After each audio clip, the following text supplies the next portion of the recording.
Hi ಸ್ನೇಹಿತರೆ, good evening ಎಲ್ಲರಿಗೆ. RPF railway protect force ಅಂತ ಕಾನ್ಸ್ಟೇಬಲ್ ಹುದ್ದೆಗಳನ್ನ ಕರೆದಿದ್ದಾರೆ. ಈ ಹುದ್ದೆಗಳ ನೋಟಿಫಿಕೇಶನ್ ನಿನ್ನೆ ರಿಲೀಸ್ ಆಗಿದೆ. ಎಷ್ಟು ಜನ ಇದರ ಬಗ್ಗೆ ನೋಡ್ಕೊಂಡು, ಎಷ್ಟು ಜನ ಓದಿದ್ರು, ಅದ್ರ ಬಗ್ಗೆ ಎಷ್ಟು ಜನ ಸ್ಟಡಿ ಮಾಡಿದ್ರು, ಎಷ್ಟು ಜನಕ್ಕೆ ಅರ್ಥ ಆಗೈತು, ಎಷ್ಟು ಜನಕ್ಕೆ ಅರ್ಥ ಆಗಿಲ್ಲೋ ಅಂತೇಳಿ ಚಂದ. ಸೊ ಆಲ್ಮೋಸ್ಟ್ ಎಲ್ಲ ಎಲ್ಲರೂ ಅರ್ಥ ಮಾಡ್ಕೊಂಡಿದ್ದಾರೆ ಅನ್ಸುತ್ತೆ. ಅರ್ಥ ಮಾಡ್ಕೊಳ್ಳಾರ್ದಾರಂಗೆ ನಮ್ಮ ಯೂಟ್ಯೂಬ್ ಚಾನಲ್ ಅಂಕಿ ಕಾಯ್ತಾ ಇರ್ತೀರಿ. ಸೊ ಯಾವಾಗ ಹಾಕ್ತಾರೆ ವಿಡಿಯೋ, ಯಾವಾಗ ನಾವು ನೋಡ್ಕೋಬೇಕು, ಯಾವಾಗ ಅದ್ರ ಬಗ್ಗೆ ಇನ್ಫಾರ್ಮೇಷನ್ ತಿಳ್ಕೊಬೇಕು ಅಂತೇಳಿ ಚಂದ. ಸೊ ನಿಮಗೋಸ್ಕರ ನಾನು ಈ ಇನ್ಫಾರ್ಮೇಷನ್ನ ತಿಳಿಸ್ಬೇಕು ಅಂತೇಳಿ ಚಂದ. ನಾನು ನಿನ್ನೆ ನೈಟ್ ಕೂಡ ಹೇಳಿದ್ದೆ ನಿಮ್ಗೆ. ಏರ್ಪೋರ್ಟ್ಸ್ದ ಒಂದು ನೋಟಿಫಿಕೇಶನ್ ಹಾಕಿದ್ದೆ, 10:30 ಆಗಿತ್ತು. ಆ ಟೈಮ್ನಲ್ಲಿ ಯಾರ್ಯಾರು ನೋಡಿದ್ರು ಬಿಟ್ಟಿದ್ರು ಗೊತ್ತಿಲ್ಲ. ಈಗ ಯಾರಾದರೂ ಅದಕ್ಕೆ ಎಲಿಜಿಬಿಲಿಟಿ ಆಗೋರು ಕೂಡ ನೋಡ್ಕೊಡ್ರಿ. ನಾಳೆ ಒಂದು ಹೊಸ ಸುದ್ದಿಯನ್ನು ತರ್ತೀನಿ ಅಂತೇಳಿ ಚಂದ ನಿಮ್ಗೆ ನೈಟ್ ಹೇಳಿದ್ದೆ ನಾನು.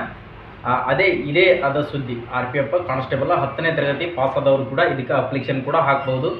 ಮೋಸ್ಟ್ ಇಂಪಾರ್ಟೆಂಟ್ ಐತಿ. ಭಾಳ ದಿನ ಆಗಿತ್ತು ನೋಟಿಫಿಕೇಶನ್ ಆಗ್ಲಾರ್ದ, ಈಗ ನೋಟಿಫಿಕೇಶನ್ ಆಗಿದೆ. ಯೂಸನ್ನು ಮಾಡ್ಕೊಡ್ರಿ. 100% ಜಾಬ್ ಆಗೋ ಚಾನ್ಸಸ್ ಭಾಳಷ್ಟು ಇರ್ತೈತಿ. ನಮ್ಮ ಕರ್ನಾಟಕದವರು ಕೂಡ ಭಾಳಷ್ಟು ಜನ ಕಾಂಪಿಟೇಷನನ್ನು ಮಾಡಲ್ಲ. ಸೊ ಈ ಸರಿಯಾಗಿ 100% ಕಾಂಪಿಟೇಷನನ್ನು ಮಾಡ್ತಾರೆ. ಯಾವ ಜಾಬ್ ಅದರ್ ಸ್ಟೇಟ್ನಾಗ ಬಿಟ್ಟರು ಜಾಬನ್ನು ಬಿಡಾಕತ್ತಿಲ್ಲ. ಆ ಥರ ಎಲ್ಲ ಕಾಂಪಿಟೇಷನನ್ನು ಮಾಡಾಕತ್ತಾರೆ. ನೀವು ಕೂಡ ಕಾಂಪಿಟೇಷನನ್ನು ಮಾಡಿರಿ. ಇದಕ್ಕೆ ಯಾವ ಥರ ಪ್ರಿಪ್ರೇಷನನ್ನು ಮಾಡಬೇಕು, ಇದಕ್ಕೆ ಎಲಿಜಿಬಿಲಿಟಿ ಯಾವ ಥರ ಇರ್ತೈತಿ, ಫಿಸಿಕಲ್ ಆಯಿತು, ಎಕ್ಸಾಮ್ ಆಯಿತು, ಮೆಡಿಕಲ್ ಆಯಿತು, ಡಾಕ್ಯುಮೆಂಟ್ ವೆರಿಫಿಕೇಷನ್ ಆಯಿತು, ಪ್ರತಿಯೊಂದು ಪಾಯಿಂಟ್ ಟು ಪಾಯಿಂಟ್ ನಿಮಗೆ ನೋಟಿಫಿಕೇಷನ್ ಬಗ್ಗೆ ನಾನು ಡಿಕ್ಲೇರ್ ಆಗಿ ಮಾಹಿತಿಯನ್ನು ನೀಡ್ತೀನಿ. ಸೊ ಯಾರಾಗಿ ಅರ್ಥ ಆಗಿಲ್ಲಪ್ಪ ಅಂತಂದ್ರೆ ಕರೆಕ್ಟಾಗಿ ನೋಡ್ಕೊಡ್ರಿ. ಈ ವಿಡಿಯೋನ ಯಾರೋ ಸ್ಕಿಪ್ ಮಾಡೋಕೆ ಹೋಗ್ಬೇಡ್ರಿ. ಪ್ರತಿಯೊಬ್ಬರು ನಾನು ಹೇಳ್ತಿರೋದು ನಿಮ್ಗೆ ಅರ್ಥ ಆಗಲಿ ಬಿಡಲಿ, ಅರ್ಥ ಆಗಲ್ಲಪ್ಪ ಅಂತಂದ್ರೆ ಸೆಕೆಂಡ್ ಇನ್ನೊಂದು ಟೈಮ್ ನೋಡ್ಕೊಡ್ರಿ. ಯಾವುದೇ ಒಂದು ನೋಟಿಫಿಕೇಷನ್ ಬಗ್ಗೆ ನೋಡಾಕತ್ತಿದ್ರಪ್ಪ ಅಂತಂದ್ರೆ ಅದ್ರ ಬಗ್ಗೆ 100% ತಿಳ್ಕೊಡ್ರಿ. ತಿಳ್ಕೊಳ್ಳ ಅಂದ್ರೆ ನಿಮ್ಗೆ ಏನೋ ಅರ್ಥ ಆಗಲಿಲ್ಲಪ್ಪ ಅಂತಂದ್ರೆ ಕಮೆಂಟ್ ಸೆಕ್ಷನ್ದಾಗ ಕಮೆಂಟನ್ನು ಹಾಕ್ರಿ. ಏನು ಅರ್ಥ ಆಗಿರಲ್ಲ ಅದಕ್ಕೆ ಕಮೆಂಟನ್ನು ಹಾಕ್ರಿ. ರಿಪ್ಲೈ ಕೊಡೋಕ್ಕಲ್ಲ ಅಂದರೂ ಅದರದ್ದೇ ಆದಂಥ ಒಂದು ವಿಡಿಯೋ ಕೂಡ ಮಾಡಾಕ್ತೀನಿ. ಅದ್ರ ಬಗ್ಗೆ ಡೋಂಟ್ ವೆರಿ. ಈಗ ನೋಡ್ತಾ ಇರಿ, ಪೂರ್ತಿಯಾಗಿ ಏನು ಮಾಡೋಣ ಕೊಡ್ರಿ. ಯಾರಾದರೂ ನಮ್ಮ ವಿಡಿಯೋನ ಹೊಸದಾಗಿ ನೋಡ್ತಾ ಇದ್ರೆ ಸ್ನೇಹಿತರೆ ಸಬ್ಸ್ಕ್ರೈಬ್ ಮಾಡ್ಕೊಡ್ರಿ. ಈಗಲೇನೋ ಹೋಗ್ರಿ, ಕೆಳಗಡೆ ಇರುವಂಥ ಸಬ್ಸ್ಕ್ರೈಬ್ ಬಟನ್ ಮೇಲೆ ಕ್ಲಿಕ್ ಮಾಡಿರಿ. ಸಬ್ಸ್ಕ್ರೈಬ್ ಮಾಡ್ಬೋದ್ರಪ್ಪ ಅಂತಂದ್ರೆ ಡೈಲಿ ಹಾಕುವಂಥ ಅಪ್ಡೇಟ್ಗಳು ನಿಮ್ಮ ಮುಂದೆ ಬರ್ತಾ ಇರ್ತಾವೆ. ಸೊ ಈ ನಮ್ಮ ಕರ್ನಾಟಕ ಸ್ಟೇಟ್ ಗೌರ್ಮೆಂಟಲ್ಲಿ ಎಷ್ಟು ಜಾಬ್ಗಳಿದಾವೆ, ಸೆಂಟ್ರಲ್ ಗೌರ್ಮೆಂಟಲ್ಲಿ ಎಷ್ಟು ಇದಾವೆ, RRBಯಲ್ಲಿ ರೈಲ್ವೆ ರಿಕ್ರೂಟ್ಮೆಂಟ್ ಬೋರ್ಡ್ ಅಂತ ಹೇಳಿಂದ ಇದು ರೈಲ್ವೇದಲ್ಲಿರುವಂಥ ಹುದ್ದೆಗಳು. ರೈಲ್ವೇದಲ್ಲಿ ಪೊಲೀಸ್ ಅಂತ ನೀವು ರೈಲ್ವೆ ಯಾರು ಹತ್ತಿದ್ರು ಬಿಟ್ಟಿರೋ ಗೊತ್ತಾ, ಆಲ್ಮೋಸ್ಟ್ ಎಲ್ಲರೂ ಈಗಿನ ಜನ್ರೇಷನ್ದಾಗ ರೈಲ್ವೆ ಹತ್ತಬೇಕಾಗುತ್ತೆ. ಹತ್ತು ಸಿಚುವೇಶನ್ ಇರ್ತೈತಿ. ಅಲ್ಲಿ ಗೊತ್ತಿರ್ಬೋದು ನಿಮ್ಗೆ. ಡಬಲ್ ಸ್ಟಾರು ಇರ್ತಾರೆ, ನಾರ್ಮಲಾಗಿ ಪೊಲೀಸ್ ಕೂಡ ಇರ್ತಾರೆ. ಯಾವ ಥರ ಅವ್ರ ಡ್ರೆಸ್ ಹೆಂಗಿರ್ತೈತಿ, ಅವ್ರ ಕದರ್ ನಿಂತಿರುವಂಥ ಕದರ್ ಇಲ್ಲೇ ನಮ್ಮ ಕರ್ನಾಟಕದ ಕಡಿಮೆ. ಅದರ್ ಸ್ಟೇಟ್ನಾಗ ಹೋಗಿ ನಿಂದ್ರಿ ನೀವು, ಆ ಕಡೆ ಪುಣೆ, ಮಹಾರಾಷ್ಟ್ರ ಆ ಸೈಡೆಲ್ಲ ರೈಲ್ವೆ ಸ್ಟೇಷನ್ದಾಗ ಹೋದಿರಪ್ಪ ಅಂತಂದ್ರೆ ಅವ್ರಿಗೆ ಆದಂಥ ಒಂದು ರೈಫಲನ್ನು ಕೊಟ್ಟಿರ್ತಾರೆ. ಆ ರೈಫಲ್ ಇಲ್ಲಿ ಎದಿಮಿಗೆ ಹಾಕ್ಕೊಂಡಿರ್ತಾರೆ. ಅವ್ರದ್ದೆಲ್ಲ ಕದರ್, ಅವ್ರ ಮೀಸಿ ಎಲ್ಲ ನೋಡಿಬಿಟ್ರಪ್ಪ ಅಂತಂದ್ರೆ NSG ಕಮಾಂಡೋ ಯಾವ ಥರ ಇರ್ತಾರೆ ಅದೇ ಥರ ಅವರು ಕೂಡ ಕಾಣ್ತಾ ಇರ್ತಾರೆ. ಜಬರ್ದಸ್ತ್ ಡ್ರೆಸ್ ಇರ್ತಾವೆ, ಜಾಗ್ವಾರ್ ಪ್ಯಾಂಟ್ ಆಗಿರ್ತಾರೆ, DMS ಬೂಟು, ಕ್ಯಾಪ್ ಗಿಪ್ಪೆಲ್ಲ ಅಗ್ದಿ ಸ್ಮಾರ್ಟ್ ಇರ್ತಾರೆ. ಅವನ್ನೆಲ್ಲ ನೋಡಿದ್ರೆ ನಮ್ಮ ಕಡೆ ಅಂಕಿ ಆಲ್ಮೋಸ್ಟ್ ಎಲ್ಲ ಕಡಿಮೆ. ಸೊ ಫ್ಯಾಷನ್ ಜಾಸ್ತಿ ನಮ್ಮ ಕಡೆ ಮಾಡಲ್ಲ. ಆ ಕಡೆಲ್ಲ ಆ ಜಾಬಿನ ತಕ್ಕಂಗೆ ಡ್ರೆಸ್ ಇರ್ತಾವೆ, ಜಾಬಿನ ತಕ್ಕಂಗೆ ಫಿಟ್ನೆಸ್ ಕೂಡ ಇರ್ತಾರೆ. ಅದಕ್ಕೋಸ್ಕರ ಈಗ ಯಾವ ಥರ ಇರ್ತಿದೆ ಜಾಬ್ ಪ್ರೊಫೈಲ್ ಕೂಡ ನಿಮ್ಗೆ ಇದ್ರದ್ದು ಫೈನಲ್ ಆಗಿ ನೀವು ಸೆಲೆಕ್ಷನ್ ಆಗಿ ಹೋಗೋ ಮಟ್ಟ ನೋಡೋಣ. ಇದ್ರ ಬಗ್ಗೆ ಇನ್ಫಾರ್ಮೇಷನನ್ನು ಕೊಡ್ತೀನಿ.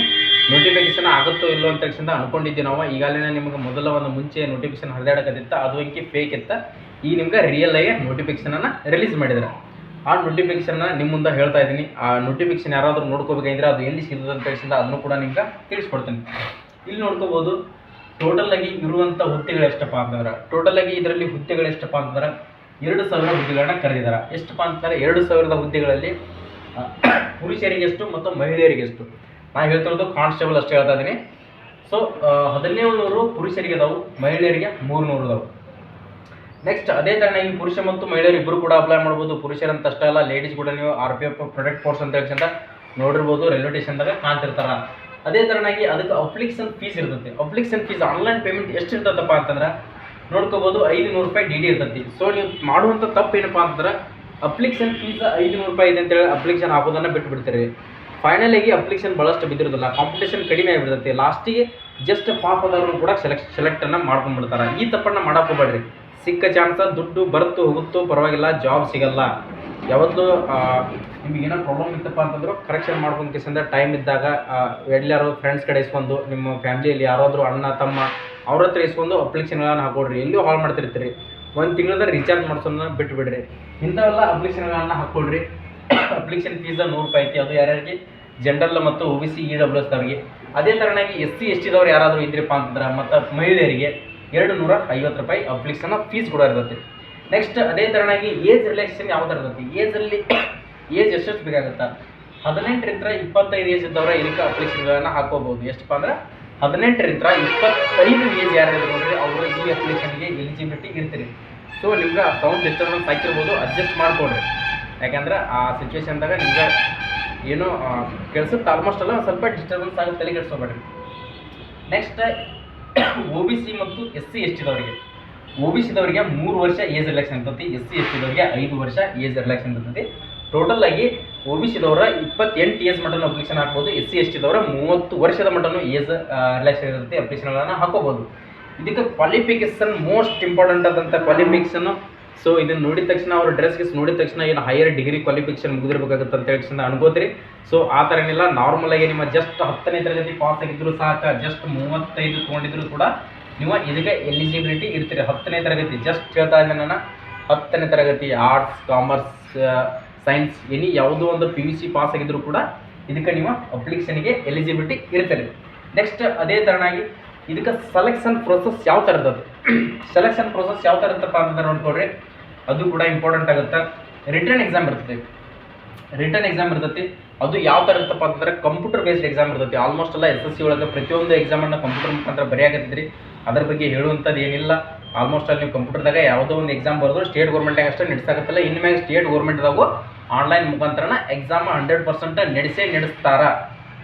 ನೆಕ್ಸ್ಟ್ ಕಂಪ್ಯೂಟರ್ ಬೇಸ್ಡ್ ಇರ್ತೈತಿ. ನೆಕ್ಸ್ಟ್ ಎಕ್ಸಾಮ್ ಮುಗಿದ ನಂತರ ಎಕ್ಸಾಮಲ್ಲಿ ನೀವು ಸೆಲೆಕ್ಟ್ ಆದ್ರಪ್ಪ ಅಂತಂದ್ರೆ ಅವ್ರದ್ದೇ ಆದಂಥ ಒಂದು ಲಿಸ್ಟನ್ನು ಬಿಡ್ತಾರೆ. ಆ ಲಿಸ್ಟ್ನಲ್ಲಿ ನಿಮ್ಮ ನೇಮ್ ಬಂತಪ್ಪ ಅಂತಂದ್ರೆ ಆ ಫಿಸಿಕಲ್ ಮತ್ತು ಹೈಟ್, ಚೆಸ್ಟ್, ವೇಟ್, ರನ್ನಿಂಗು ಈ ಥರ ಏನಿರುತ್ತಲ್ಲ ಅದು ಕೂಡ ನಿಮ್ದು ಸೆಕೆಂಡ್ ಇರ್ತೈತಿ. ಅದರಲ್ಲಿ ಕೂಡ ನೀವು ಸೆಲೆಕ್ಟ್ ಆದ್ರಪ್ಪ ಅಂತಂದ್ರೆ ನೆಕ್ಸ್ಟ್ ನಿಮ್ದು ಡಾಕ್ಯುಮೆಂಟ್ ವೆರಿಫಿಕೇಶನ್ ಕೂಡ ಬರ್ತೈತಿ. ಡಾಕ್ಯುಮೆಂಟ್ ವೆರಿಫಿಕೇಶನ್ ಯಾವ ಥರ ಇರುತ್ತಪ್ಪ ಅಂತಂದ್ರೆ ನಿಮ್ದೇನು ಒರಿಜಿನಲ್ ಡಾಕ್ಯುಮೆಂಟ್ಸ್ ಏನು ಇರ್ತಾವಲ್ಲ, SSLC marks card, PUC marks card, Aadhaar card, next PAN card, bank passbook, ಈ ಥರ ಏನೋ ಡಾಕ್ಯುಮೆಂಟ್ ಇರ್ತಾವಲ್ಲ ಅವೆಲ್ಲ ಡಾಕ್ಯುಮೆಂಟ್ಗಳು ಇದರಲ್ಲಿ ಬೇಕಾಗುತ್ತಾವೆ. ಡಾಕ್ಯುಮೆಂಟ್ ಬಗ್ಗೆ ಯಾರು ತಲೆ ಕೆಡಿಸ್ಕೋಬೇಡ್ರಿ. ಫಸ್ಟ್ ಆಫ್ ಆಲ್ ಎಕ್ಸಾಮನ್ನು ಕ್ಲಿಯರ್ ಮಾಡೋಣ. ಎಕ್ಸಾಮ್ ಕ್ಲಿಯರ್ ಮಾಡಿದ್ಮಾಗ ಫಿಸಿಕಲ್ಗೆ ರೆಡಿ ಆಗೋಣ. ಫಿಸಿಕಲ್ ಕೂಡ ಟಫ್ ಇದೆ, ಅದು ಯಾವ ಥರ ಅಂತ ಹೇಳಿ ನಿಮ್ಗೆ ನೋಡಿದ್ರೆ ಗೊತ್ತಾಗಲ್ಲ, ಅದನ್ನು ಡಿಕ್ಲೇರ್ ಆಗಿ ನಿಮ್ಗೆ ಹೇಳ್ತೀನಿ. ನೆಕ್ಸ್ಟ್ ಡಾಕ್ಯುಮೆಂಟ್ ವೆರಿಫಿಕೇಷನಲ್ಲಿ ಪಾಸ್ ಆದ್ರಪ್ಪ ಅಂತಂದ್ರೆ ನಿಮಗೆ ಮೆಡಿಕಲ್ ಇರ್ತೈತೆ. ಮೆಡಿಕಲ್ ಚೆಕಿಂಗ್ ಕೂಡ ನಾರ್ಮಲ್ ಡಿಫೆನ್ಸ್ ಫೋರ್ಸಸ್ಸಲ್ಲಿ ಯಾವ ಥರ ಮೆಡಿಕಲ್ ಚೆಕಿಂಗ್ ಇರ್ತೈತಿ ಅದೇ ಥರ ಇಲ್ಲಿ ಕೂಡ ಮೆಡಿಕಲ್ ಚೆಕಿಂಗ್ ಇರ್ತೈತಿ. ಸೊ ಇದಕ್ಕೆ ಸಿಲೆಬಸ್ ಯಾವ ಥರ ಇರ್ತೈತಿ, ಎಕ್ಸಾಮ್ನಲ್ಲಿ ಕೇಳುವಂಥ ಕ್ವಶನ್ಸ್ಗಳು ಯಾವ ಥರ ಇರ್ತಾವೆ, ಯಾವ ಸಬ್ಜೆಕ್ಟ್ಗಳಿರ್ತಾವೆ, ಎಷ್ಟು ಟೈಮಿಂಗ್ ಇರ್ತೈತಿ, ಎಷ್ಟು ಕ್ವಶನ್ಸಿಗೆ ಎಷ್ಟು ಮಾರ್ಕ್ಸ್ಗಳಿರ್ತಾವೆ ಅನ್ನೋದು ಮೋಸ್ಟ್ ಇಂಪಾರ್ಟೆಂಟ್ ಆಗುತ್ತೆ. ಯಾವುದೇ ಒಂದು ನೀವು ಅದ್ರ ಬಗ್ಗೆ ಸ್ಟಡಿ ಮಾಡೋದಿದ್ರಪ್ಪ ಅಂತಂದ್ರೆ ಅದರದ್ದೇ ಆದಂಥ ಸಿಲೆಬಸ್ ಇರುತ್ತೆ. ಆ ಸಿಲೆಬಸ್ಗೆ ತಕ್ಕಂತೆ ನೀವು ಸ್ಟಡಿ ಮಾಡಿದ್ರಪ್ಪ ಅಂತಂದ್ರೆ 100% ಜಾಬ್ ಆಗೇ ಆಗುತ್ತೆ. ನೀವು ಕಾಂಪಿಟೇಷನ್ ಜಾಬ್ ಟ್ರೈ ಮಾಡೋದು ಬೇರೆ, ಸಿಲೆಬಸ್ ಓದೋದು ಬೇರೆ. ಸಿಲೆಬಸ್ ಯಾವ ಪ್ಯಾಟರ್ನನ್ನು ಕರೆಕ್ಟಾಗಿ ಮೇಂಟೈನನ್ನು ಮಾಡಲ್ಲ. ಆಲ್ಮೋಸ್ಟ್ ಅಲ್ಲ ಕರ್ನಾಟಕದಾಗ ನಮ್ಮ ಸಿಚುವೇಶನ್ ಪ್ರಕಾರ ನಾನು ತಿಳ್ಕೊಂಡಿರೋ ಪ್ರಕಾರ ಎಕ್ಸಾಮ್ ಫೇಲ್ ಆಗೋದೇ ಕಾರಣ ಇದು. ಯಾವುದೇ ಒಂದು ನೀವು ಎಕ್ಸಾಮ್ ಪ್ರಿಪ್ರೇಷನನ್ನು ಮಾಡಾಕತ್ತಿದ್ರಪ್ಪ ಅಂತಂದ್ರೆ ಅದಕ್ಕೆ ಸಿಲೆಬಸನ್ನು ತಗೊಳ್ರಿ, ಸಿಲೆಬಸನ್ನು ಡೌನ್ಲೋಡ್ ಮಾಡ್ಕೊಳ್ರಿ, ಒಂದು ಪ್ರಿಂಟ್ ತಗೊಳ್ರಿ, ಪರವಾಗಿಲ್ಲ. ಆ ಪ್ರಿಂಟನ್ನು ತಗೊಂಡು ನೀವು ಎಲ್ಲಿ ಸ್ಟಡಿ ಮಾಡ್ತಿರ್ತಾರಲ್ಲ ಅದೇ ಸ್ಟಡಿ ಜಾಗದಲ್ಲಿ ಆ ಪ್ರಿಂಟನ್ನು ಹಚ್ಚಿರಿ. ಇದಕ್ಕೆ ಇಷ್ಟು ಮಾರ್ಕ್ಸ್ ಇದೆ, ಇದಕ್ಕಿಷ್ಟು, ಇದರಲ್ಲಿ ಈ ಚಾಪ್ಟರ್ಗಳು ಬರ್ತಾವೆ, ಇದರಲ್ಲಿ ಈ ಚಾಪ್ಟರ್ಗಳು ಬರ್ತಾವೆ, ಇದಕ್ಕಿಷ್ಟು, ಈ ಚಾಪ್ಟರ್ಗೆ ಎಷ್ಟು ಮಾರ್ಕ್ಸ್ ಇರ್ತದೆ ಅಂತ ಪ್ರತಿಯೊಂದು ಯಾವುದೇ ಒಂದು ನೋಟಿಫಿಕೇಶನ್ ಆದರೂ ಕೂಡ ಅದರದ್ದೇ ಆದಂಥ ಸಿಲೆಬಸನ್ನು ಬಿಟ್ಟಿರ್ತಾರೆ. ಆ ಸಿಲೆಬಸ್ ಕಾಪಿಯನ್ನು ಡೌನ್ಲೋಡ್ ಮಾಡ್ಕೊಂಡು ಸೊ ಮೊಬೈಲಲ್ಲಿ ನೋಡೋಕ್ಕಲ್ಲ ಅಂತಂದ್ರು ನಾನು ಹೇಳ್ತಾ ಇದ್ದೀನಲ್ಲ, ಸ್ಟಡಿ ಮಾಡೋ ರೂಮಲ್ಲಿ ಕೂಡ ಹಚ್ಚಿರಿ. ನೆಕ್ಸ್ಟ್ ನೋಡ್ಕೊಳ್ರಿ, ಇದರಲ್ಲಿ ಟೋಟಲ್ ಆಗಿರುವಂಥ ಕ್ವಶನ್ಸ್ಗಳು ಎಷ್ಟಪ್ಪ ಅಂತಂದ್ರೆ 220 ಕ್ವಶನ್ಸ್ಗಳಿರ್ತಾವೆ. ಎಷ್ಟು ಇರ್ತಾವಪ್ಪ ಅಂತಂದ್ರೆ 120 ಕ್ವಶನ್ಸ್ ಇರ್ತಾವೆ, 120 ಮಾರ್ಕ್ಸ್ ಇರ್ತೈತಿ. ಪ್ರತಿಯೊಂದು ಒಂದು ಕ್ವಶನಿಗೆ 1 ಮಾರ್ಕ್ಸು ಕೂಡ ನಿಮ್ಗೆ ಇರ್ತೈತಿ. ಸೊ ಎಕ್ಸಾಮ್ ಟೈಮಿಂಗ್ ನೋಡ್ಕೊಡ್ರಿ. ಎಕ್ಸಾಮ್ ಟೈಮಿಂಗ್ ಎಷ್ಟಪ್ಪ ಅಂತಂದ್ರೆ 90 ನಿಮಿಷ ಟೈಮಿಂಗ್ ಇರ್ತೈತಿ. ಎಷ್ಟಿರ್ತಪ್ಪ ಅಂತಂದ್ರೆ 90 ನಿಮಿಷ ಟೈಮಿಂಗ್ ಇರ್ತೈತಿ, 1.5 ತಾಸು. ಸೊ 90 ನಿಮಿಷ ಅಂದ್ರೆ ಗೊತ್ತಾಗಲ್ಲಪ್ಪ ಅಂತಂದ್ರೆ 1.5 ತಾಸು ನಿಮಗೆ ಎಕ್ಸಾಮ್ ಕೂಡ ಇರ್ತೈತಿ. 1.5 ತಾಸು ಎಕ್ಸಾಮ್ ಅಂತಂದ್ರೆ ನಿಮಗೆ ಪ್ರತಿಯೊಂದು ಒಂದು ಕ್ವಶನಿಗೆ 1 ತಾಸು ಟೈಮ್, 1 ನಿಮಿಷ ಕೂಡ ನಿಮ್ಗೆ ಟೈಮಿಂಗ್ ಸಿಗಲಿಲ್ಲ. ಯಾವ ಥರ ಕಾಂಪಿಟೇಷನ್ ಆಗತೈತಿ ವಿಚಾರ ಮಾಡಿರಿ ನೀವು. ಸೊ ನೆಕ್ಸ್ಟ್ ಅದಕ್ಕೆ ನೆಗೆಟಿವ್ ಇರುತ್ತೋ ಇಲ್ಲೋ. ಸೊ ನೆಗೆಟಿವ್ ಕೂಡ ಇದೆ. ನೆಗೆಟಿವ್ ಯಾವ ಥರ ಅಂತಂದ್ರೆ 1/3 ನೆಗೆಟಿವ್ ಕೂಡ ಇದೆ. 3 ಕ್ವಶನ್ ತಪ್ಪಾದ್ರೆ 1 ಮಾರ್ಕ್ಸ್ ಕಟ್ ಆಗೋ ಚಾನ್ಸಸ್ ಐತಿ. ಚಾನ್ಸಸ್ ಅಲ್ಲ, ಐತಿ. 1/3 ಕೂಡ ನೆಗೆಟಿವ್ ಕೂಡ ಕೊಟ್ಟಿದ್ದಾರೆ ನೋಟಿಫಿಕೇಶನಲ್ಲಿ. ಅದೇ ಥರನಾಗಿ ಸಬ್ಜೆಕ್ಟ್ಗಳು ಯಾವ್ಯಾವ ಬರ್ತಾವೆ, ಅದರಲ್ಲಿ ಇರುವಂಥ ಸಬ್ಜೆಕ್ಟ್ಗಳು ಯಾವ್ಯಾವ ಇರ್ತಾವೆ, SSGDಗೆ ಸಂಬಂಧಪಟ್ಟಂಥ ಕ್ವಶನ್ಸ್ಗಳು ಇರ್ತಾವ. ಸೊ ಅದೇ ಸಿಲೆಬಸ್ ಕೂಡ ಇಲ್ಲಿ ಬರುತ್ತಾ, ಸೊ ಅದೇ ಸಿಲೆಬಸ್ ಕೂಡ ಇಲ್ಲಿ ಬರ್ತದೆ. ಅದು ಯಾವ ಥರಪ್ಪ ಅಂತಂದ್ರೆ ರೀಸನಿಂಗ್ ಬರ್ತೈತಿ. ರೀಸನಿಂಗ್ ಎಷ್ಟಪ್ಪ ಅಂತಂದ್ರೆ ಮೆಂಟಲ್ ಎಬಿಲಿಟಿ ಅಂತ ಬಿಡಿಸ್ತೀವಲ್ಲ. ಈಗ ನಮ್ಮ ಹೊಸ ಯೂಟ್ಯೂಬ್ ಚಾನಲಲ್ಲಿ ಪ್ಯಾರಾಮಿಲಿಟರಿ ವಾರಿಯರ್ಸ್ ಯೂಟ್ಯೂಬ್ ಚಾನಲ್ ಅಂತ ಹೇಳ್ಕೊಂಡು ಯಾರ್ಯಾರೆಲ್ಲ ನೋಡಿದ್ರಿ, ಯಾರೆಲ್ಲ ಇನ್ನೂ ಕದ್ರು ನೋಡಿಲ್ಲ, ಪ್ಲೀಸ್ ಹೇಳ್ತಾ ಇದ್ದೀನಿ, ನಮ್ಮದೇ ಆದಂಥ ಕ್ಲಾಸಿಗೆ ಸಂಬಂಧಪಟ್ಟಂಥ SSGD ಡಿಫೆನ್ಸ್ ಫೋರ್ಸಸ್ ಯಾವುದೇ ಒಂದು ಜಾಬ್ಗೆ ನೀವು ಸ್ಟಡಿ ಮಾಡ್ತಾ ಇದ್ದರೆ ಸೊ ನಿಮಗೋಸ್ಕರ ಯೂಸ್ಫುಲ್ ಆಗಲಿ. ಆಲ್ಮೋಸ್ಟ್ ಎಲ್ಲ ಕರ್ನಾಟಕದ ಜನತೆಗೆ ಎಲ್ಲಿ ಕೋಚಿಂಗ್ ಹೋಗೋಕ್ಕಾಗಲಿಲ್ಲಪ್ಪ ಅಂತಂದ್ರೆ ಮನೆಯಲ್ಲೇ ಸ್ಟಡಿ ಮಾಡುವಂಥ ಜನಗಳು ಭಾಳಷ್ಟು ಇದ್ದಾರೆ. ಅವ್ರಿಗೆಲ್ಲ ಯೂಸ್ ಆಗಲಿ ಅಂತ ಹೇಳ್ಸಂದ ನಮ್ಮದೇ ಆದಂಥ ಒಂದು ಯೂಟ್ಯೂಬ್ ಚಾನಲನ್ನು ತೆಗೆದಿದ್ದೀವಿ, ಪ್ಯಾರಾಮಿಲಿಟರಿ ಆ್ಯಂಡ್ ವಾರಿಯರ್ಸ್ ಅಂತ ಹೇಳ್ಸಂದ. ಅದು ಡಿಸ್ಕ್ರಿಪ್ಷನ್ ಬಾಕ್ಸ್ನಾಗ ಲಿಂಕ್ ಕೂಡ ಕೊಟ್ಟಿರ್ತೀನಿ. ಅಲ್ಲಿ ಜಾಯಿನ್ ಮಾಡಿದ್ರಪ್ಪ ಅಂತಂದ್ರೆ ಅದ್ರ ಮೇಲೆ ಕ್ಲಿಕ್ ಮಾಡಿದರೆ ಡೈರೆಕ್ಟ್ ನಿಮ್ದು ಆ ಯೂಟ್ಯೂಬಿಗೆ ಹೋಗುತ್ತೆ. ಅಲ್ಲಿ ಕೂಡ ಸಬ್ಸ್ಕ್ರೈಬ್ ಮಾಡಿ ಇಟ್ಕೊಳ್ರಿ. ಸೊ ರೀಸನಿಂಗ್ ಕೂಡ 35 ಮಾರ್ಕ್ಸ್ ಇರ್ತೈತಿ. ಅಲ್ಲಿ ನಾವು ಹೇಳುವಂಥ ಕ್ವಶನ್ಸ್ಗಳು ಅದರಲ್ಲಿ ಇರ್ತಾವೆ. ನೆಕ್ಸ್ಟ್ ಅದೇ ಥರನಾಗಿ ಮ್ಯಾಥಮೆಟಿಕ್ಸ್ ಗಣಿತ ಅಂತ ಏನು ಬರ್ತಲ್ಲ, ಗಣಿತಕ್ಕೂ ಕೂಡ 35 ಕ್ವಶನ್ ಇರ್ತಾವೆ. ರೀಸನಿಂಗ್ ಕೂಡ 35. GK GS ಜನರಲ್ ನಾಲೆಜ್ ಮತ್ತು ಜನರಲ್ ಸೈನ್ಸ್ ಅಂತ ಹೇಳ್ಸಂದ ಟೋಟಲ್ ಆಗಿ ಇದರಲ್ಲಿ ಮಾತ್ರ 50 ಕ್ವಶನ್ಸ್ಗಳು ಇರ್ತಾವೆ. ಜನರಲ್ GK ಅಂತಂದ್ರೆ ಯಾವ ಥರಪ್ಪ ಅಂತಂದ್ರೆ ಆಲ್ ಓವರ್ ಇಂಡಿಯಾದಾಗ ಯಾವುದೇ ಒಂದು ಯಾವ ಸ್ಟೇಟಿಂದ ಅದರಲ್ಲಿ ಏನೋ ಒಂದು ಕ್ವಶನ್ಸ್ಗಳನ್ನು ಕೇಳ್ತಾರೆ GK ಒಳಗೆ. ಜನರಲ್ ಸೈನ್ಸ್ ಅಂದ್ರೆ ಸೈನ್ಸ್ ಬಗ್ಗೆ ಕ್ವಶನ್ಸ್ಗಳು, ಫಿಸಿಕ್ಸ್, ಕೆಮಿಸ್ಟ್ರಿ ಈ ಥರ ಏನು ಕ್ವಶನ್ಸ್ಗಳು ಇರ್ತಾವಲ್ಲ ಇದ್ರೊಳಗಿನ ಕ್ವಶನ್ಸ್ಗಳನ್ನು 100% ಕೇಳ್ತಾರೆ. ಟೋಟಲ್ ಆಗಿ 50 ಕ್ವಶನ್ಸ್ಗಳು ಇರ್ತಾವೆ. ಟೋಟಲ್ ಆಗಿ ನಿಮ್ಗೆ ಇರುವಂಥ ಕ್ವಶನ್ಸ್ಗಳು 120 ಆಯ್ತಿಲ್ಲ, 120ಗೆ 120 ಮಾರ್ಕ್ಸ್ ಕೂಡ ಆಯಿತು. ನೆಕ್ಸ್ಟ್ ಎಕ್ಸಾಮ್ ಬಗ್ಗೆ ನಿಮ್ಗೆ ಕ್ಲಿಯರಾಗಿ ತಿಳಿಸಿದ್ದೀನಿ. ಎಕ್ಸಾಮ್ ನಮ್ಮ ಚಾನಲ್ಗೆ ಹೋಗಿ ಸಬ್ಸ್ಕ್ರೈಬ್ ಮಾಡಿಟ್ಕೊಳ್ರಿ, ಡೈಲಿ ನೋಡ್ತಾ ಇರಿ ಕ್ಲಾಸ್ಗಳನ್ನು. ಸೊ ಫಿಸಿಕಲ್ PET ಮತ್ತು PMD ಅಂತ ಹೇಳ್ಸಂದ physical efficiency test, physical measurement test ಅಂತ ಹೇಳ್ಸಂದ ಯಾವುದೇ ಒಂದು ಲಾಂಗ್ ಫಾರ್ಮ್ ಇಲ್ಲಿ ಅದ್ರ ಬಗ್ಗೆ ಅರ್ಥನ ತಿಳ್ಕೊಳ್ರಿ. ಅದು ಏನೋ ಅಂತಾರೆ ಬಿಡು ನಮ್ಗೆ ನೋಟಿಫಿಕೇಶನ್ ಇರ್ತಂತ ಆ ಥರ ತಿಳ್ಕೊಳ್ಕೊಡ್ರಿ. ಯಾವುದೇ ಒಂದು ಇವತ್ತು ನಿಮಗೆ ಏನೋ ಒಂದು ಬರೆದಿರಲಿ ಅದರ ಲಾಂಗ್ ಫಾರ್ಮನ್ನು ಮೊಬೈಲ್ನಾಗ ಅದ್ರ ಸರ್ಚ್ ಮಾಡಿರಿ. ಅದ್ರ ಬಗ್ಗೆ ಎಷ್ಟು ನೀವು ಜಾಸ್ತಿ ತಿಳ್ಕೊತಿರ್ತಲ್ಲ ಅಷ್ಟು ನಿಮಗೆ ಕ್ಲಿಯರಿಟಿ ಉಂಟಾಗುತ್ತೆ. ಇದೇ ಎಕ್ಸಾಮ್ನಲ್ಲಿ ನಿಮ್ಗೆ ಇದೇ ಕ್ವಶನ್ ಕೇಳಿಬಿಟ್ರೆ, ಲಾಂಗ್ ಫಾರ್ಮ್ ಕೇಳಿಬಿಟ್ರೆ, PET ಅಂದ್ರೆ ಲಾಂಗ್ ಫಾರ್ಮ್ ಏನಪ್ಪ ಅಂತ ಕೇಳಿಬಿಟ್ರೆ ಅಂದ್ರೆ ಅದಕ್ಕೋಸ್ಕರ ಯಾವುದೂ ಯೂಸ್ ಆಗಲ್ಲ. ಪ್ರತಿಯೊಂದು ನೀವು ಹೊಂಟಿದ್ರಪ್ಪ ಅಂತಂದ್ರೆ ಎಲ್ಲೋ ಒಂದು ಬೋರ್ಡ್ ಹಾಕಿತ್ತಪ್ಪ ಅಂತಂದ್ರೆ ಆ ಬೋರ್ಡ್ನಾಗ ಏನೋ ಒಂದು ಹೊಸ ವರ್ಡ್ ಕಾಣ್ತಪ್ಪ ಅಂತಂದ್ರೆ ಅದನ್ನು ಗೂಗಲ್ನೇ ಸರ್ಚ್ ಮಾಡಿ ನೋಡ್ರಿ, ಅದರ ಮೀನಿಂಗ್ ಏನು ಅಂಥವೆಲ್ಲ ಅಪ್ಡೇಟ್ಗಳನ್ನ ಹುಡುಕಕ್ಕೆ ಟ್ರೈ ಮಾಡಿರಿ. ನಿಮ್ಮಲ್ಲಿ ನೀವು ಶಬ್ದ ಜಾಸ್ತಿ ಉಂಟು ಮಾಡ್ಕೊಳ್ರಿ. ನೆಕ್ಸ್ಟ್ ಅದೇ ಥರನಾಗಿ ಮೇಲ್ ಮತ್ತು ಫಿಮೇಲ್ದವ್ರಿಗೆ ಯಾವ ಥರ ಹೈಟ್ ಇರ್ತೈತಿ, ರನ್ನಿಂಗ್ ಯಾವ ಥರ ಇರ್ತೈತಿ, ಅದೇ ಥರನಾಗಿ ಚೆಸ್ಟ್ ಯಾವ ಥರ ಇರ್ತೈತಿ, ಮತ್ತು ಲಾಂಗ್ ಜಂಪ್, ಹೈ ಜಂಪ್ ಇವೆಲ್ಲ ಇರ್ತಾವೆ. ಇವೆಲ್ಲ ಟಫೆಸ್ಟ್ ಅದಾವೆ ಫಿಸಿಕಲಲ್ಲಿ. ಫಿಸಿಕಲನ್ನು ಯಾವ ಥರ ಕ್ಲಿಯರಿಟಿ ಮಾಡ್ಬೇಕು ಅನ್ನೋದನ್ನು ನಿಮ್ಗೆ ಕ್ಲಿಯರನ್ನು ಮಾಡಬಹುದು. ಸೊ ಪುರುಷರಿಗೆ ನೋಡ್ಕೊಡ್ರಿ, ಹೈಟ್ ಎಷ್ಟು ಬೇಕಾಗುತ್ತೆ, ಹೈಟ್ ಭಾಳಷ್ಟು ಕಡಿಮೆ ಐತಿ. ಇಲ್ಲಿ ಕಾಂಪಿಟೇಷನ್ ಯಾವ ಥರ ಆಗುತ್ತಪ್ಪ ಅಂದ್ರೆ ಹೈಟ್ ಅಂಕಿ ಭಾಳ ಕಡಿಮೆ ಐತಿ. 165 ಸೆಂಟಿಮೀಟರ್ ಐತಿ. 165 ಸೆಂಟಿಮೀಟರ್ ಅಂತಂದ್ರೆ ಆಲ್ಮೋಸ್ಟ್ ಎಲ್ಲ ಭಾಳಷ್ಟು ಜನ ಅಪ್ಲಿಕೇಶನ್ ಕೂಡ ಹಾಕ್ತಾರೆ, ಎಕ್ಸಾಮ್ನಲ್ಲಿ ಕಾಂಪಿಟೇಷನ್ ಕೂಡ ಆಗುತ್ತೆ. ಸೊ ಮೊದಲಿನ ಥರ 170 ಇತ್ತಪ್ಪ ಅಂದ್ರೆ ಯಾಕಂದ್ರೆ ಹೈಟ್ ಕಡಿಮೆ ಇದ್ದವ್ರಷ್ಟೇ ಹಾಕ್ಬೇಕಾಗುತ್ತೆ, ಹೈಟ್ ಜಾಸ್ತಿ ಇದ್ದವ್ರಷ್ಟೇ 170 ಇದ್ದವ್ರಿಗೆ ಹಾಕ್ಬೇಕಾಗುತ್ತೆ. ಸೊ ಇಲ್ಲೆಲ್ಲ 165 ಅಂದ್ರೆ ಆಲ್ಮೋಸ್ಟ್ ಎಲ್ಲ 165 ವೈಸ್ ಇದ್ದೇ ಇರ್ತಾರೆ, ಅದಕ್ಕೇನು ಪ್ರಾಬ್ಲಮ್ ಇಲ್ಲ. 165 ಹೈಟ್ ಸೆಂಟಿಮೀಟರ್ ಇರ್ತೈತಿ ಪುರುಷರಿಗೆ. ಅದೇ ಥರನಾಗಿ ಮಹಿಳೆಯರಿಗೆ 157 ಸೆಂಟಿಮೀಟರ್ ಇರುತ್ತೆ. ಎಷ್ಟು ಇರ್ತಪ್ಪ ಅಂತಂದ್ರೆ 157 ಸೆಂಟಿಮೀಟರ್ ಇರ್ತೈತಿ. ಪುರುಷರಿಗೆ 165 ಸೆಂಟಿಮೀಟರ್ ಇರ್ತೈತಿ. ನೆಕ್ಸ್ಟ್ ನೋಡ್ಕೊಡ್ರಿ ಚೆಸ್ಟ್ ನಾರ್ಮಲ್ ಆಗಿ ಇರುವಂಥ ಚೆಸ್ಟ್ ಎಷ್ಟಪ್ಪ ಅಂತಂದ್ರೆ 80 ಸೆಂಟಿಮೀಟರ್ ಇರಬೇಕು. ನಿಮ್ದು ನಾರ್ಮಲ್ ಇದ್ದಾಗ 80 ಸೆಂಟಿಮೀಟರ್ ಇರಬೇಕು. ಎಕ್ಸ್ಪಾಂಡೆಡನ್ನು ಮಾಡಿದಾಗ 5 ಸೆಂಟಿಮೀಟರ್ ಎಕ್ಸ್ಪಾಂಡೆಡ್ ಆಗಬೇಕು. ಟೋಟಲ್ 80 ಇಂದ 85 ನಿಮ್ದು ಚೆಸ್ಟ್ ಕೂಡ ಬೇಕಾಗುತ್ತೆ. ಸೊ ರನ್ನಿಂಗ್ ಓಟ ಯಾವ ಥರ ಇರ್ತೈತಪ್ಪ ಅಂತಂದ್ರೆ ರನ್ನಿಂಗ್ ಕೂಡ ನೋಡ್ಕೊಡ್ರಿ, 1600 ಮೀಟರ್ ರನ್ನಿಂಗ್ ಇರ್ತೈತೆ. 1600 ಮೀಟರ್ ಆರ್ಮಿ ಒಳಗೆ ಯಾವ ಥರ ಟ್ರೈ ಮಾಡ್ತಿರ್ತಲ್ಲ ಅದೇ ಥರ ಇಲ್ಲಿ ಕೂಡ ರನ್ನಿಂಗ್ ಇರ್ತೈತಿ. ಆರ್ಮಿಯಲ್ಲಿ ಟೈಮಿಂಗ್ ಯಾವ ಥರ ಇರ್ತಲ್ಲ ಅದೇ ಟೈಮಿಂಗ್ ಕೂಡ ಇಲ್ಲಿ ಇರ್ತೈತಿ. ಎಷ್ಟಪ್ಪ ಅಂತಂದ್ರೆ ನೋಡ್ಕೋಬೋದು, 1600 ಮೀಟರ್ಗೆ ಪುರುಷರಿಗೆ ಮಾತ್ರ 5 ನಿಮಿಷ 45 ಸೆಕೆಂಡ್ ನಿಮ್ಗೆ ಟೈಮಿಂಗ್ ಇರುತ್ತೆ. ಸೇಮ್ ಟು ಸೇಮ್ ಆರ್ಮಿಗೆ ಇಲ್ಲಿಗೆ ಏನು ಡಿಫ್ರೆಂಟ್ ಇಲ್ಲ. ಆರ್ಮಿಗೆ ಹೆಚ್ಚು ಫಿಸಿಕಲ್ ಐತಿ ಇದ್ರಾಗ. 5.45 ಸೆಕೆಂಡ್ ನಿಮ್ಗೆ ರನ್ನಿಂಗ್ ಇರ್ತೈತಿ. ಮಹಿಳೆಯರು ನೋಡ್ಕೊಡ್ರಿ 800 ಮೀಟರ್, ಅದಕ್ಕಿಂತ ಅರ್ಧ 800 ಮೀಟರ್ ರನ್ನಿಂಗ್ ಇರ್ತೈತಿ. ಅವ್ರಿಗೆ ಆರಾಮ್ಸಾಗಿ ಕ್ಲಿಯರ್ ಮಾಡ್ಬೋದು. 3 ನಿಮಿಷ 45 ಸೆಕೆಂಡ್ ಒಳಗೆ ಅವರು ರನ್ನಿಂಗನ್ನು ಪಾಸ್ ಮಾಡಬೇಕಾಗುತ್ತೆ. ಸೊ ಫಿಸಿಕಲಿಗೆ ಪ್ರಾಕ್ಟೀಸ್ ಮಾಡಲೇಬೇಕಾಗುತ್ತೆ. ಆರ್ಮಿ ಯಾವ ಥರ ಫಿಸಿಕಲ್ ಪ್ರಾಕ್ಟೀಸ್ ಮಾಡ್ತಿರ್ತೀರಿ ಅದೇ ಥರ ಫಿಸಿಕಲನ್ನು ಪ್ರಾಕ್ಟೀಸ್ ಮಾಡಲೇಬೇಕು. ನೆಕ್ಸ್ಟ್ ಅದೇ ಥರನಾಗಿ ಹೈ ಜಂಪ್ ಕೂಡ ಇರ್ತೈತಿ. ಎತ್ತರ ಜಿಗಿತದಲ್ಲಿ ಯಾವ ಥರ ಅಂತಂದ್ರೆ 4 ಫೀಟ್ ಎತ್ತರ ಜಿಗಿತ. ನೀವು ಎತ್ತರಿಗೆ ಏನು ಓಡಿ ಬಂದು ಮ್ಯಾಗ ಜಿಗಿತಿರಲ್ಲ ಅದು ಎತ್ತರ 4 ಫೀಟ್ ವೈ ಜಿಗಿಬೇಕಾಗುತ್ತೆ. ಮಹಿಳೆಯರು 3 ಫೀಟ್ ಎತ್ತರವನ್ನು ಜಿಗಿಬೇಕಾಗುತ್ತೆ. ನಾರ್ಮಲ್ ಆಗಿರ್ತೈತಿ. ಪ್ರಾಕ್ಟೀಸ್ ಮಾಡಿದ್ರೆ ಒಂದು 2-3 ಸಲ ಪ್ರಾಕ್ಟೀಸ್ ಮಾಡಿದ್ರೆ ಆರಾಮ್ಸಾಗಿ ಕ್ಲಿಯರನ್ನು ಮಾಡಬಹುದು.